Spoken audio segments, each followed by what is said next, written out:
Welcome into Flag for Discussion, episode 87 for Monday, July 20th. My name is Farbod Merkazi, and if you are listening to this, watching this on the 20th, please give a round of applause. We have a newly married man in the Flag for Discussion family. Jace, obviously you're not married yet, so you can't tell us how it was, so we'll get to that next week. You're currently about to embark on your honeymoon. I'm very excited for you, man. Thank you. I will. A week from today, I'm going to be pumped. I'm going to be on the beach drinking free drinks that are free that were handed to me. It'll be great. Yeah. For those at home inside baseball, we just recorded the episode that's going out for episode 86 with Logan Shanks. Obviously, to get ahead of next week, since we can't record, I'm going to be heading back home from Jace's wedding, and Jace is going to be heading off on his honeymoon. We wanted to do a double record day, so that's why we're wearing the same things, same hats. It's all the same stuff. But today, Andy and Ari last week or 2 weeks ago did a draft amongst the two of themselves on their podcast for the best top coaches in the country. So I was like, let's steal that, but make that quarterbacks. You and I are going to go through a snake draft of the best quarterbacks in the country. Now, for those at home, our criteria might differ. I might want more of the seasoned veteran guys who I want to tote the rock for me, to drop back for me, to be my quarterback heading into a big game. Jace might want, I want the skills guy, the talent guy, the high floor guy, but he's a freshman or a sophomore, and I have 3 years with him. So Jace, I don't know if that's your criteria. I don't know what it is. I'm just going to go for the best quarterbacks available. Yeah, my goal at this draft is to win a championship, whether that is in 2026 or I draft a guy that can get me one in 2-3 years. My goal is to win a championship with the quarterbacks I'm drafting. So that's kind of my criteria. Exactly. All right, so I'm not going to waste any time, but make sure you are subscribed to us on YouTube at Flag for Discussion spelled out, Apple Podcasts, Spotify, wherever you get your podcasts, at Flag for Discussion spelled out. We're on Twitter at F4Discussion, TikTok at Flag 4 Discussion. Jace, I randomized the draft order. There's not really much randomization that can happen. It's either you or me goes first. We're going to do it snake style. The only rule I have is keep it to the power four. So we're going to stay out of the G5. I figure that'd just be cleaner because it would get a little bit wonky, a little messy there. But with the first overall pick of the Flag for Discussion quarterback draft of the 2026 college football quarterbacks, Jace Hatfield selects Dante Moore, QB out of Oregon. Had to take him or else you were definitely going to. Also, I'll give him his flowers too. I think as we all know, he's probably going to be a top 2 pick, assuming he stays healthy. He was one of the better quarterbacks in the country last season. There's been a lot of talk about his development and growth to becoming an even better quarterback for next year. I think if you're trying to win a championship in 2026, he is if not 1A, he's 1B. He's proven himself in the past. He's continuing to prove himself. I think he's just got all the qualities and characteristics of an elite quarterback. I feel very safe with Dante Moore at the helm. I think that's the obvious pick. Now, I mean, yeah, he has the arm. He was projected to go third, maybe even higher in the draft, second in the NFL draft this year, comes back prime for a big year at Oregon. Now, heading into my pick, you would think it's obvious. You would think there's an obvious SEC quarterback that I would take here, but I'm going to stick in the Big Ten. I'm going to take Julian Sayin. Now, there are some detractors of Julian Sayin, mainly his size. I think his arm's plenty good enough. I think Ohio State has the bodies to protect him, and his arm talent, his ability to get out of trouble, his coaching staff, everything itself. I think Julian Sayin is a hell of a quarterback, and I am a little biased. He went to the high school that my wife went to, but Julian Sayin is my first pick in my draft class. In my QB draft. Great pick. He's going to be a stud this year. You'll probably get 2 years of Julian Sayin too, so you get a little value out. Yeah, I mean, I think without going too far into it, it's a couple years of him. Also, I feel like this offseason, Ohio State's kind of gone under the radar, kind of the same way we felt about Oregon last year. No one was talking really about Dante Moore. No one was really talking about Oregon, and we were like, why is that? And Oregon went off to have an incredible year. Now, we expect Ohio State to have an incredible year. But I almost wonder, are they just in the lab? Are we about to see just the next level of Ohio State with an excellent quarterback? The only thing that could hold them back, and this is half joking, but also serious, Arthur Smith is their new offensive coordinator. For those of you who are Pittsburgh Steelers fans, you've watched Arthur Smith offense for a little too long. We'll see. It was an interesting move. It's like the least innovative offense ever to one of the most talented offenses in the country. Be a very interesting relationship. We'll see how that pans out. I think you give a seasoned NFL veteran coordinator high-level college prospects against lower-level talent, they're going to make good things happen. Now, Bill O'Brien was the example of like he kind of probably limited Bryce Young, but he still won a Heisman with Bill O'Brien. So, with your next pick, actually, it's me again. We're going snake style. Yeah, it's you. You get the snake. Yeah. I think, I got to take Arch Manning here then, right? Arch Manning, obviously, he's everyone's pick to be the first overall pick next year in the NFL draft of NFL royalty. Texas, there's every reason for him to be the second overall pick in our draft too. Yeah, I totally agree. I think those are the top three. I've kind of alluded to this. I didn't want to give you my top three, obviously, but that's tier one of quarterbacks. I think you're like guaranteeing top end talent right now. And then I think there's a second tier that we're probably going to start diving into here shortly. I think there's one more quarterback in tier one. Okay, let's see if I get him in my next two picks. So I didn't even mean to do this, but now that I'm drafting them, my first three QBs are all going to be QBs that went to high school in the state of Michigan. Is that nice? The new QBU, QB school, QB state? I'm going to go Trinidad Chambliss here. Also a little biased. He went to my high school, but we have Dante Moore out of Michigan. We have Trinidad Chambliss out of Michigan. And then with my third, Trinidad too, like just quick touch on, superstar quarterback. We all saw it against Georgia in the playoff. He's one of those kids that rises to the moment. When moments get big, he just tends to get more calm and plays better. Great head on his shoulders, great kid, phenomenal talent. I will only get him for 1 year, but he has the ability to carry an offense. Like Dante Moore, maybe the one knock on him would be when things around him are going poorly. Does he step up to the moment? How does that impact him? Trinidad's kind of the opposite, where when things around him seem to fall apart, he just tends to be able to carry and elevate. So I do like having a guy like that. And with my third round pick, I'm going to take another QB out of the state of Michigan, CJ Carr, current quarterback for Notre Dame. I love the development of this kid. I love his dual threat ability. I think he's a very underrated QB at this point in time. Also, I'll get 2 years out of him. So I like that. I have my options for 2026, but he gives me an option in 2027. That was my next pick.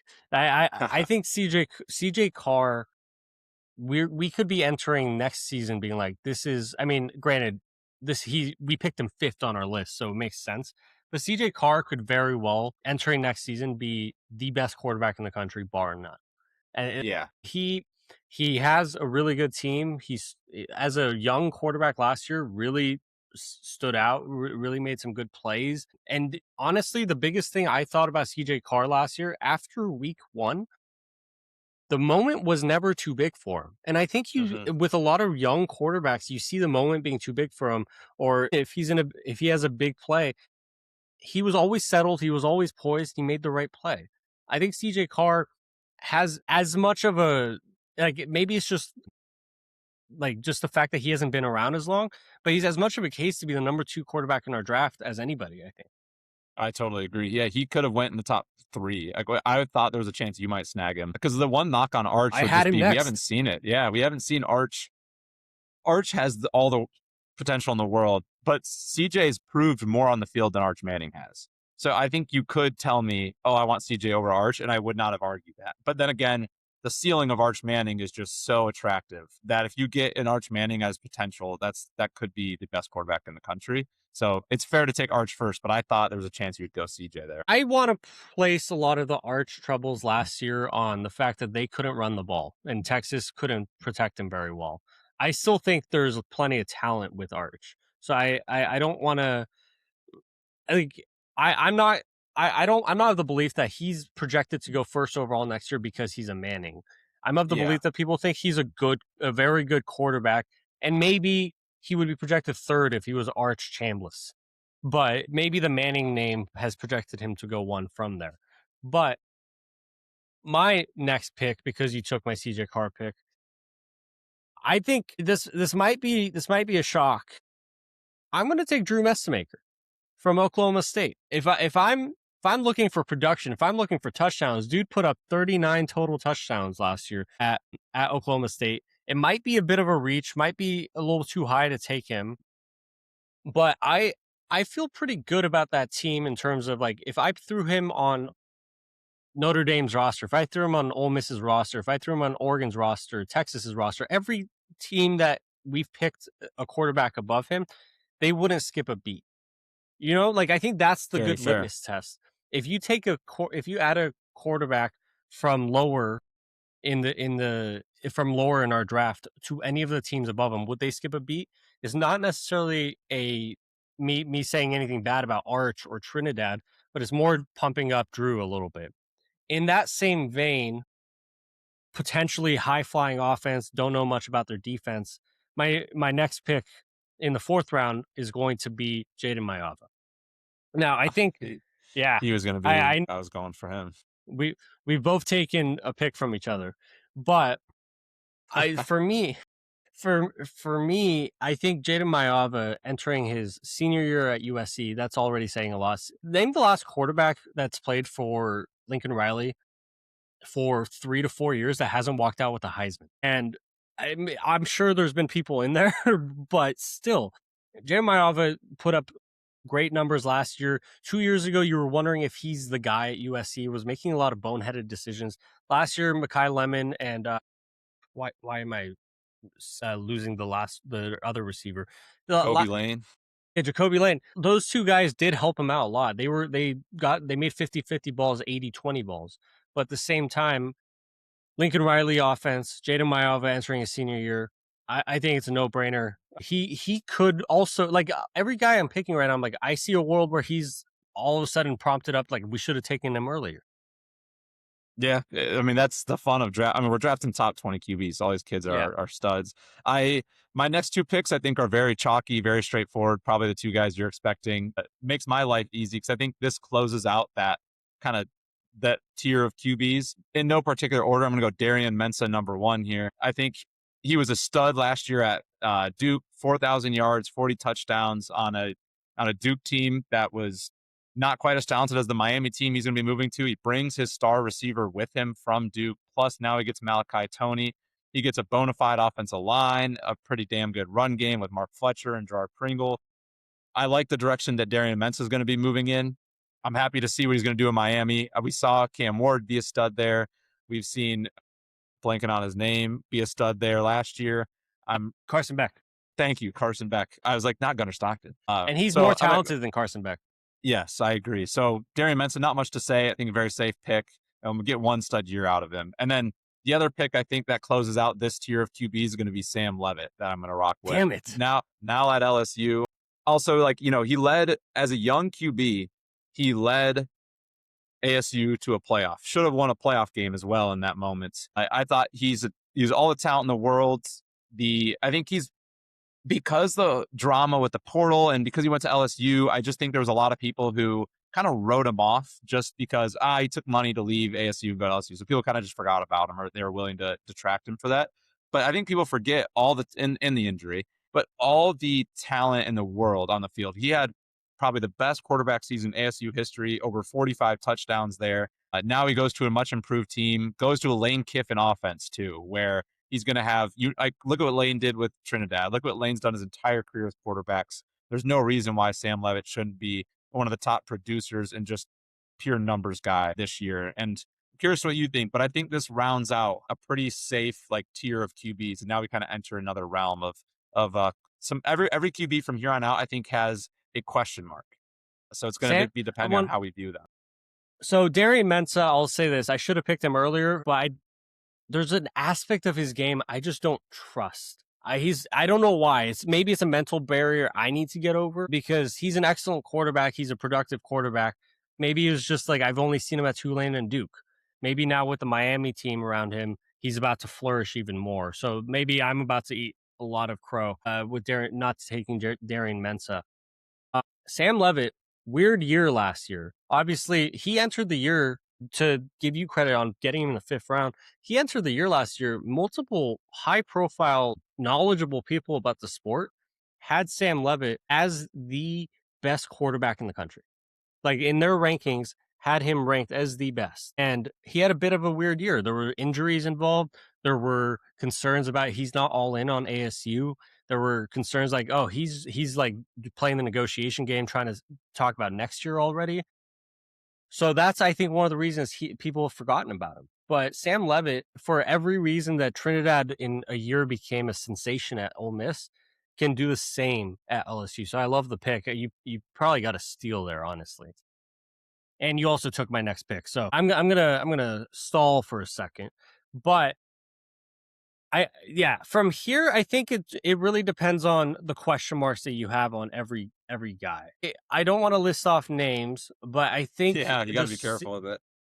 But just seeing what they did with their last transfer quarterback makes me hopeful for what they could do with this transfer quarterback, and that's Indiana's Josh Hoover. Yeah. So Josh Hoover was your favorite, like not random. That's a weird way to put it. But TCU and Josh Hoover were like your tertiary school and quarterback last year. You were such a fan, and he had some. I mean, you can see it. The arm is booming. Like he's unbelievable. Yeah, made some really boneheaded decisions. And Sonny Dykes, the TCU coach, when Josh Hoover transferred out, they were like, "What are you going to do without him?" And to Sonny's credit, he said, "You guys point out the positives, and we're certainly going to miss those. We love the kid, but we're also now not going to have as many interceptions, as many random fumbles. Like those question marks were there. Now the question marks weren't there as much when Fernando Mendoza went to Indiana, but you would assume with Kursignetti, with just having the same offensive staff, Charlie Becker at Indiana, you would assume they're going to find a way to hone in his talents, and we might see him back in the playoff with Indiana." Yeah, I think that's a great pick. He was going to be my next pick. I think of this like next tier of guys, he's got the highest ceiling because like the only flaw of his, he can throw downfield, he can throw short, he's accurate.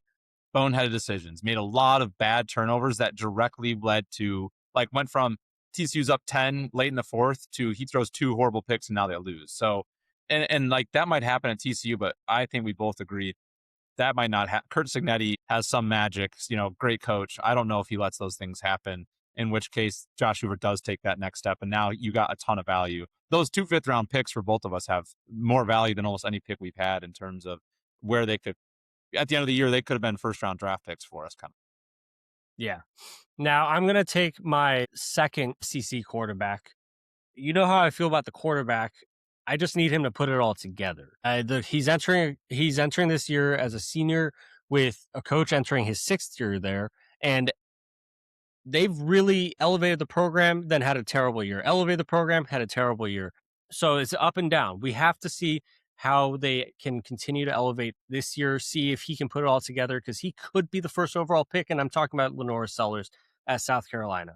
He has all of the traits, all of the tools, all of the ability to be a first-round NFL draft pick, to really put South Carolina on the map this year. And I thought he was going to do that last year. He was my dark horse Heisman pick last year. South Carolina just went into the shitter and stayed there. The year before they were good. The year before that they were bad. It just depends on what it's like every other year for them. I don't understand why. But if I can get value out of Lenora Sellers in the 6th round for our draft, I'm absolutely going to get it. I think he has every bit of the tools and like ability to get there. Yeah, that he's got all the physical tools in the world to be like superstar QB. It's just like you said, just got to put it together. He's young, like he's still like a 22-year-old on the dot quarterback. He didn't redshirt, so it'll be interesting to see Lenore Sellers this season. He's been loyal to South Carolina. Props to him, because I'm sure if at any point he wanted to, he could have easily, hopped in the portal and gotten a lot of money to go somewhere else. All right, absolutely. I like the pick there. I'm kind of torn. There's a few SEC quarterbacks I'm eyeing. I think there's one of them that if this blows up on social media, it'll be because we didn't pick this one specific guy, and I'm not going to take him. So he's going to keep falling. I'm curious if you are in the same thoughts with me there. I'm going to go with a kind of a safe pick here in terms of, I don't know if he's got I don't think we'll see him winning a Heisman just because I think the team around him isn't up to par, but we both love this guy so much, and I think he gives you so much heart. I'm going to go with Byron Brown, out of Auburn. but he was our darling when he was at USF with his former coach Golish, who's now with him. Over 4,000 yards of offense last year, over 40 touchdowns. It was an All-American, or the American Conference best. Sorry, All-American, All-Conference. Sorry about that. But yeah, kid's a stud. He's going to be his last year of college football, so I don't get the longevity out of him. But no doubt, the talent is there. The physical tools are there. He's big. He's strong. He's fast. He's dual threat. He can throw on the run. I love everything about him. Like I said, there's one holdback. Honestly, his biggest flaw is I just don't know if the Auburn team around him is going to have the juice to like prop this name up. But I do think I can recognize the talent and separate that from what could be like a 7-5 Auburn. I like it. That the only reason I didn't pick him was because of Auburn. I don't know what Auburn year one for Golish is going to look like. So it's different. They brought in some USF players, but it's not like Oklahoma State in the Big 12 where they brought in the entire North Texas team and you think they can be frisky. Auburn is in the SEC and they didn't bring in a whole lot of USF players. They brought in Brian Brown and some other guys. So you think they can compete, but I don't know how much more they have around him. Yeah, that was my one fear. I love the talent so much, and I love the kid. He's been so great for Flag for Discussion. He's hit bets for us. He's cashed shots in the bark for us. We both just watch him and root for him. So I had to bring him on. I'm torn here with the first pick of the 7th round, because you get 2 picks after this. There are 2 guys that I am torn between, and I think whichever one I pick, you're gonna grab the other one in your swing. One of them is a bona fide star now that I think is just generally slept on, and therefore I want him because I think his value exceeds this, and he could very well be not only a Heisman candidate but a Heisman winner at the end of the season, and it would be a steal in that case.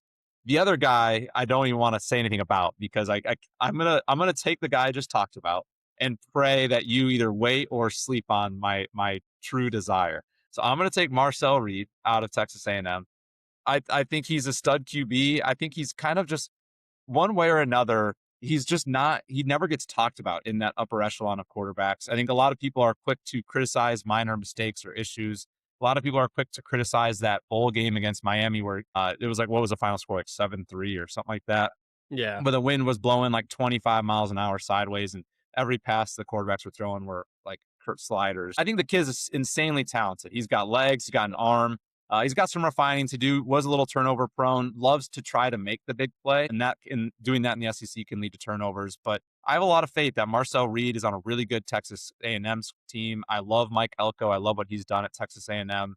And I think in terms of value, this is a guy that if he puts it together, could have a 4,000 plus yard year, could put up 40 plus touchdowns, and could very well be in the Heisman conversation. And I like that value in the 7th round. So come up, join the squad, Marcel Reed. Now I got to pray you don't take my guy.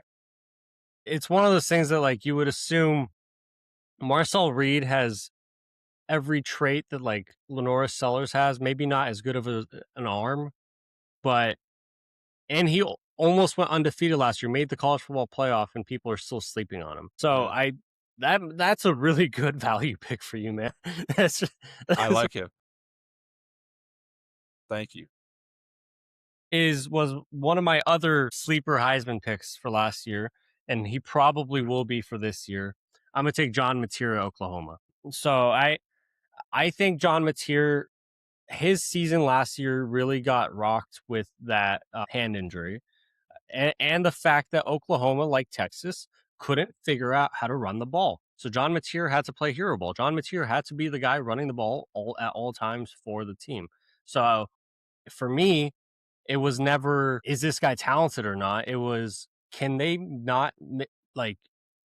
give him some help so he's not the only guy having to force passes in? Like some of the mistakes he made last year that we like dogged him for, you could tell me that like if they had an ounce of a run game, he wouldn't have tried to force that ball in there because the guys, the defense wouldn't be so strapped up on his receivers. So I'm hoping to see good things from him. My next pick, and I hate to be the one to do it, but I don't know if I'm taking your guy, but I got to take Damon Williams. Okay, yeah, no, that was not my guy. As much as we clown Damon Williams for some of his shortcomings, for the fact that the way he tried to leave Washington. No, but it could be for the way he tried to leave Washington, for everything in between that. He has every trait. He's extremely fast, can get around guys. He has a good arm. He's accurate, and he makes some really good plays, but then he just makes some boneheaded decisions here and there. My only concern with Demond entering this year is the reason why I picked him so late. How is that team going to surround you and fight for you as their quarterback if you try to leave them very publicly in January? So that's my concern with Damon Williams, but the quarterback himself, he's been excellent. Yeah, he's a stud athlete, and he's a freak quarterback. Like, in the right system with the right team, that guy could be a Heisman winner. I don't know if Jed Fish and Washington have quite done enough around him to give him that opportunity, but he's got the talent and the tools to be that level. So if Washington can put it together this year, also great value pick. I will take my guy now. I'm surprised you did not take him. I'm going to take my guy, and out of respect, I'm going to try to say this right. Jaren Keave Sangaputele joined the squad out of Cal. Nice.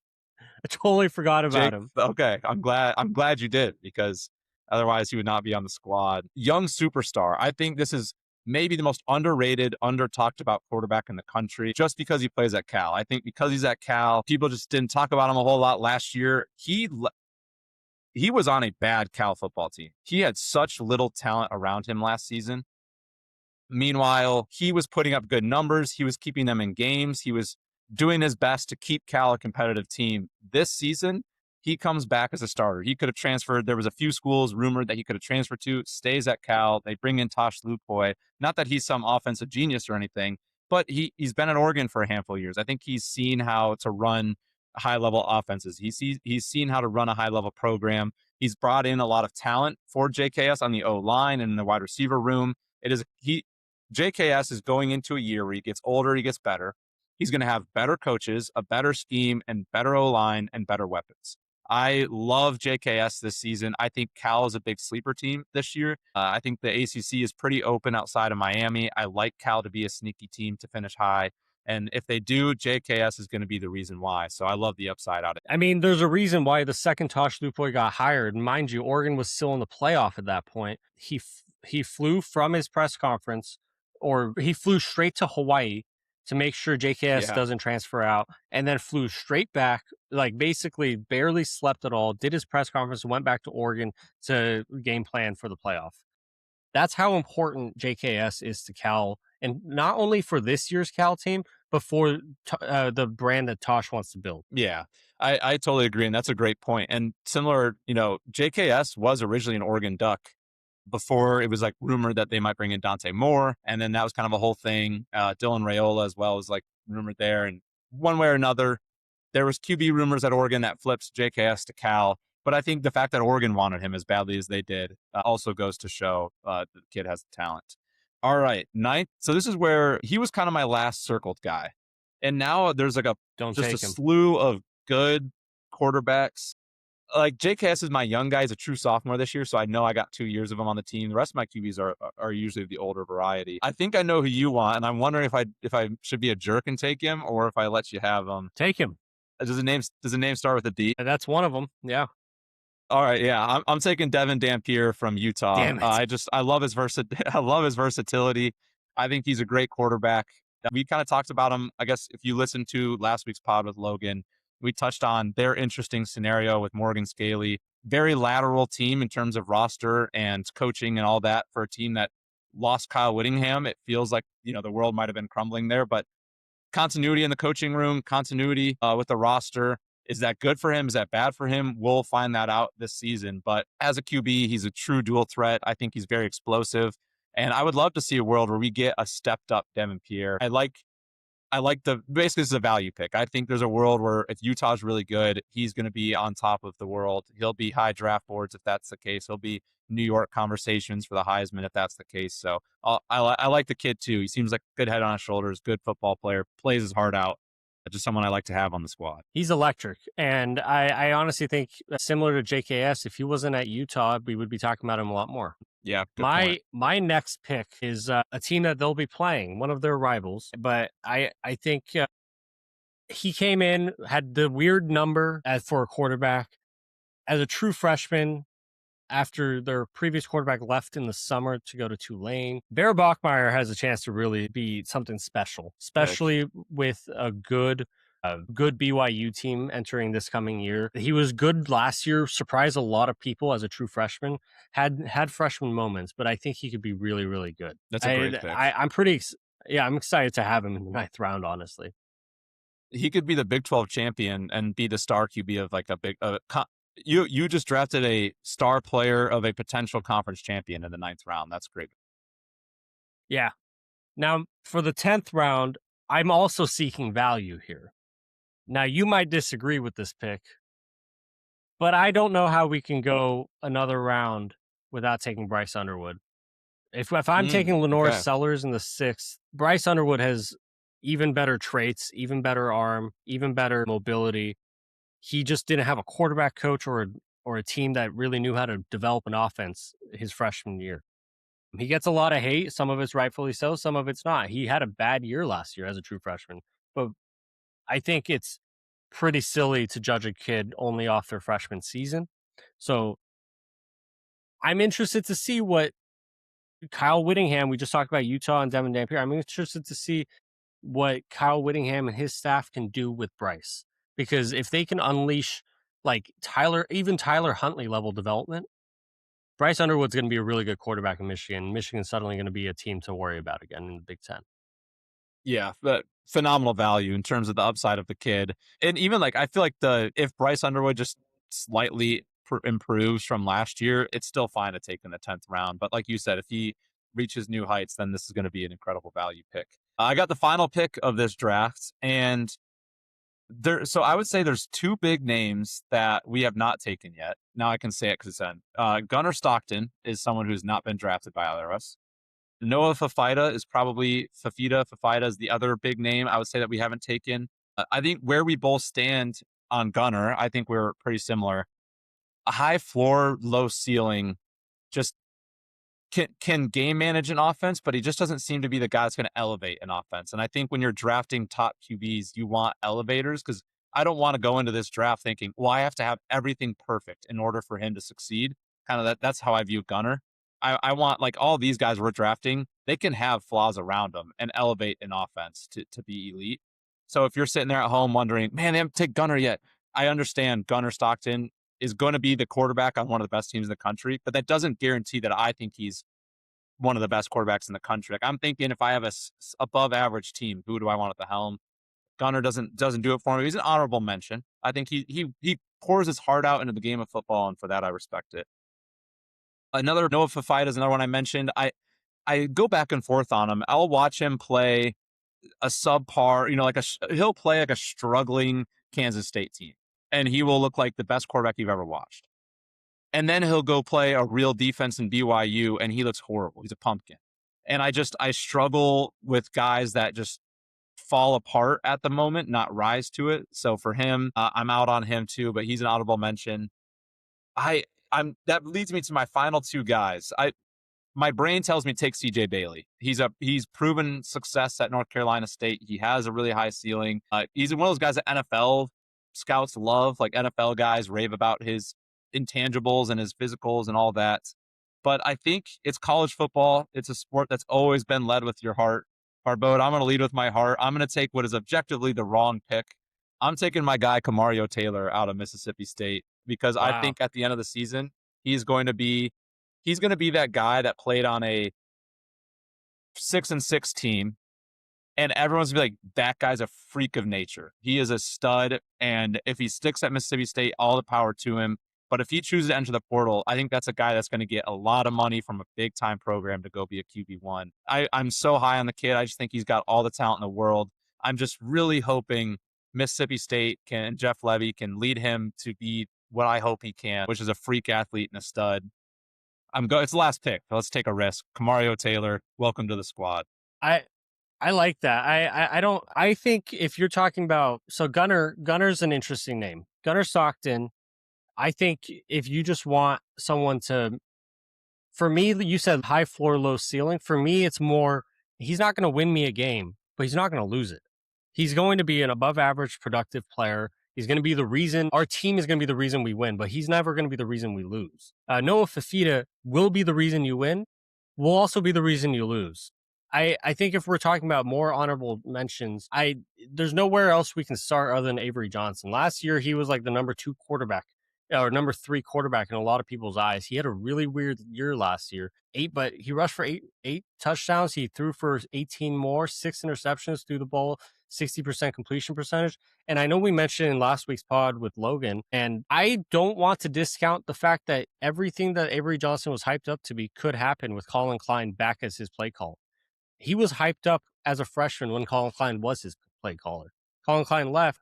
They haven't been able to put it together. Avery Johnson, as long as his head's on straight, his dad and brother don't get in a fight in Ireland, they could be really damn good. And Avery Johnson could be the reason for it. The other honorable mention that I think we didn't pick it because we just don't know who it's going to be is Keelan Russell or Austin Mack. They could very well be in the top 10, top 5 of this list. Bo Prabula at Virginia joining a potential ACC contender at Virginia. He's a pick there. And then after that, there's a lot like Rocco Becht. You could think about Connor Wegman at Houston, Kevin Jennings, Nico Yamaliava with our guy at UCLA. How much is he going to jump? DJ Lagway at Baylor. How much is he going to jump? There's so many different. Aaron Philo, Florida. Austin Simmons and Mizzou. I'm just going down a list right now. But how much are these guys going to jump based off of just new coaches or new coordinators? This is our list of the top 20 quarterbacks. I'll go through it. It's currently today, and we're recording this July 12th. So October 17th, we might have a completely different list.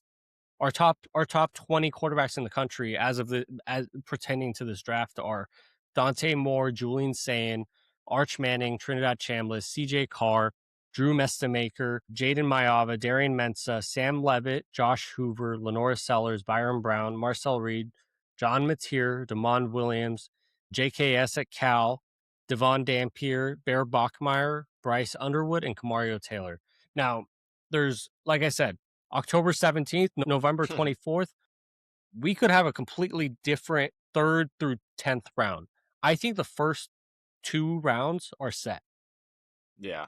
Like, unfortunately, like, God forbid, barring injury, I think the first 2 rounds are set. Yeah, but Dante Moore, Julian Sayin, Arch Manning, Trinidad Chambliss, all extended to CJ Carr. Those 5 are going to be like the 5 best QBs in the country, barring an injury by the end of the year, unless somebody below them really earns it. But even then, they dropped to 6, whatever. And then after that, it'll be fun. This will be a lot of fun to check in throughout the year and just see how well did we do. Like, how did our expected top guys perform to expectations? And probably even more fun will be, did the guys we drafted late, like Bear Bachmeyer, Kamario Taylor, Bryce Underwood, how did those guys pan out, right? These are guys that we drafted not because we think tomorrow they're going to win a championship and they're the best QB.